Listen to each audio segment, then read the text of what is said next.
Hello, ladies and gentlemen, boys and girls. I'm Canon EOS-1D for Randall and Rueff. And in this video, which is being recorded on Tuesday, October 22nd, 2013 AD, we're going to talk about the updates for the EOS, or I'm going to talk about rather, updates for the EOS-1DX and 1DC, which will be coming out, according to this, in, respectively in, let's see where it says here. It says right here. Okay, right here. January 2014 and November 2013. So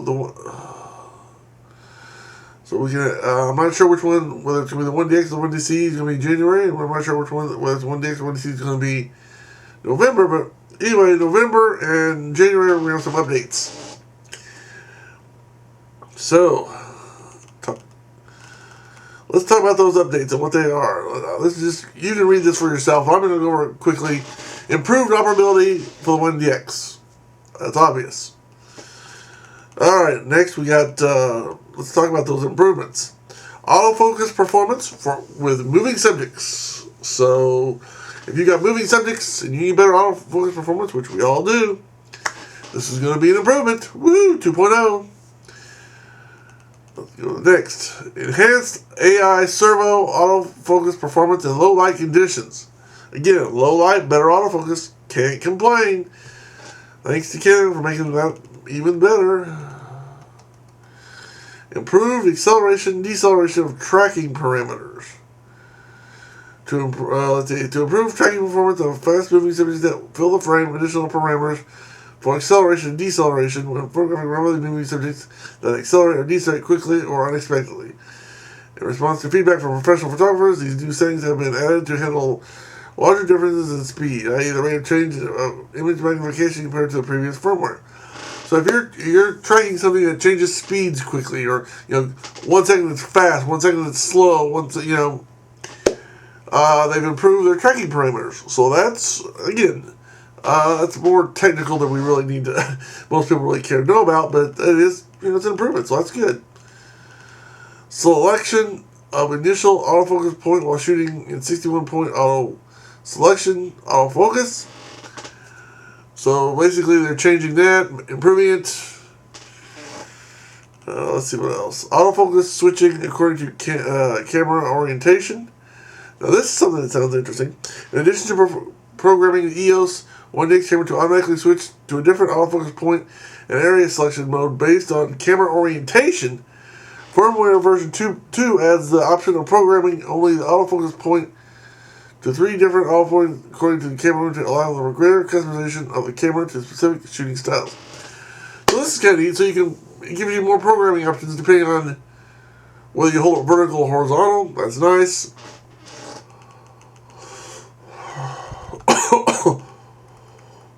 Let me get this right here. I'm flipping my throat today. Expanded minimum shutter speed in auto ISO. Let's see. In response to user feedback, this improved functionality in auto ISO enables photographers to select a minimum shutter speed as high as 1/8,000th of a second to freeze moving subjects. I thought I already had that, but okay. Exposure compensation in auto ISO and manual mode set. Okay. This is a new feature or function that enables photographers to manually set a desired shutter speed and aperture, use auto ISO to control the exposure, and use exposure compensation to adjust the exposure for challenging lighting conditions, a very dark or very bright background. Now this is a really good feature. I really like this. So basically what they're saying is you can set the shutter and the aperture, and then the ISO will do its own thing, which is, I think, brilliant. I mean, I would have said they should have had this feature a long time ago. And being that it can be controlled through the, activated through the quick control dial. I mean, that to me is just awesome. I love that feature. That is an awesome feature. That is, right. If that's the only thing they had upgraded, that would be worth it. Toggling between alternate camera settings. let's see, autofocus lock, blah, blah, blah. They made some improvements in that, so you can, if you go between different settings, it's a little bit easier. You can read all about it if you're really into it. Let's see, same exposure for new aperture in manual mode. This feature provides users with the ability to maintain consistent exposure level in manual mode when the aperture changes, for example, when a photographer shoots at maximum aperture. Provides users the ability to maintain consistent exposure levels. So in other words, if you're changing apertures, the exposure is going to stay the same, which is kind of a neat feature. Display protected images only. Users can page to protected images only via the option on the main dial. This feature already exists with rated images as the expansion of that capacity. So in other words, you can go through the ones that in the past you've been able to go through ones that are rated. Now you can go through ones that are only protected. So if you've protected some images and you just want to go through the ones you protected, this is an option that is now available. Enhancements for the 1DC. Okay, now we don't know if this is the one coming out in January or November. Having said that, it's for the 1DC. Lens communication has been improved. Woo! Audio recording. Alright, let's see. Lens communication. The new service of cinema camera will be able to store lens metadata in the video recorded. That's stuff that most people really don't care about, but it's basically saying there's going to be more information inside your videos. Metadata. Audio recording. In response to user requests, audio on the EOS-1D camera has also been enhanced. Currently, audio recording is limited to a mic input, but the forthcoming service update will permit selection of line or mic input, allowing use of a wider variety of external audio sources. So that's good. New firmware release schedule and installation procedures. Here we go.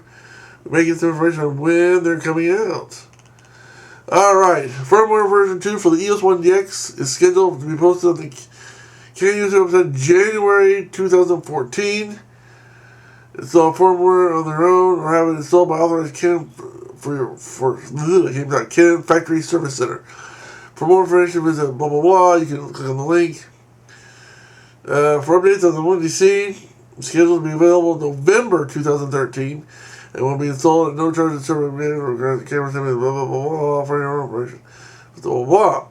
And of course, down below you have information about Canon, how great they are, and they are good. But basically, the 1DX is going to be updated in January. For those of you who are going to be available to be, the firmware is going to be available to be updated in January, and the 1DC is going to be able to be November of this year. So, not too far away for those of you with 1DC. Actually, not really that too far for the 1DX. So, there you have the basic information of what is available to be upgraded. Some of the basic things that will be upgraded should you decide to upgrade. There's no reason you shouldn't. I mean, in all seriousness, it's free. It doesn't cost anything. They post it on their website so you can download it. So it's free.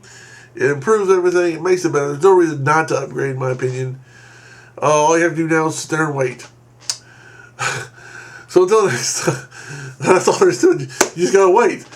Or if you're like me, you don't have a camera, you just want one. Anyway, moving on. So, there's a general overview of what you can expect from the new stuff when it comes out.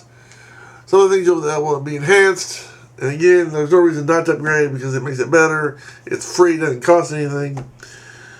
So with that in mind, I'm ending this video by saying,